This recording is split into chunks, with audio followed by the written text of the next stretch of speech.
Qua si direbbe, la canzone direbbe piccolo fiore dove vai? Ma noi siamo al nuovo fiore che è Erizia di Udine, di fronte alla chiesa vicino allo stadio con gli amici qui, perché giovedì, quindi dopodomani, giovedì 7 settembre, noi siamo qua, una cena vergognosissima, ci sarò anch'io per insomma rallegrare, fare un po' di spettacolo, ridere se si può, perché non è facile ridere nel momento del genere. Comunque, non stai andando a Friuli dopo, vieni qua, no?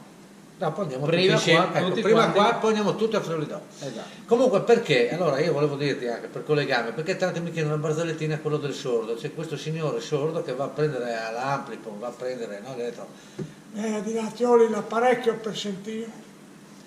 e questo qua va all'Amplifon, la Michael, insomma uno dove vuole, va lì, trova un'amica, allora sei tu là, sono là dal Miedi, mi ha detto di Tioli l'apparecchio per mettere nell'orecchio destro, ho messo la batteria nuova, bello, e allora io sto a Irizi qua, quasi a Colugna, e ti dico la verità, sono rinato, metto l'apparecchio, io sono rinato, io alle Reais che non sentivo i merli che fischiano, i frus che suonano le mattine, l'eroe che corre, erano anni che non sentivo, poi la dite la verità, dimmi, sono rinato, e sua amica dice, oh bene, sono contento, grazie, ma gli dite, è troppo paiato, e sono voto qua.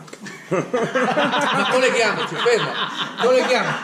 No, ma ci colleghiamo anche perché mi è successo, poi ci collega le barzellettine, le storielle. C'è questo qua che va dal medico, guarda dottore, vado al dottorino, che questo guarda è un problema, mi dica, guarda mia moglie ha paura che non senta niente, è sorda, così che, ma me la porti qua? No, guardi. Mia moglie è una che non ha voglia di andare dai medici, ma non c'è un modo, guarda se non la visito non è che posso capire, ma non c'è un procedimento, qualcosa per capire come, ma ci sarebbe ancora spartano, però poi dobbiamo capire, deve portarla qua, lei entra in casa, no? E gli fa una domanda, e se non risponde va avanti un po', gli fa la stessa domanda, va avanti un po', fino a che lei risponde e capiamo in base alla distanza un po' del tipo di sordità, ma una roba un po' così spartana, però poi da venire qua. Beh, ma almeno per capire, grazie dottore, questo qua va a casa, la moglie era in cucina, lui apre, amore, cosa c'è per cena? Questo qua si avvicina, amore, cosa c'è per cena? Niente, sempre con la stessa voce si avvicina, amore, ma cosa c'è per cena? Niente, praticamente arriva attaccato alla moglie, amore, cosa c'è per cena? È la terza volta che ti ho detto pollo con le patate.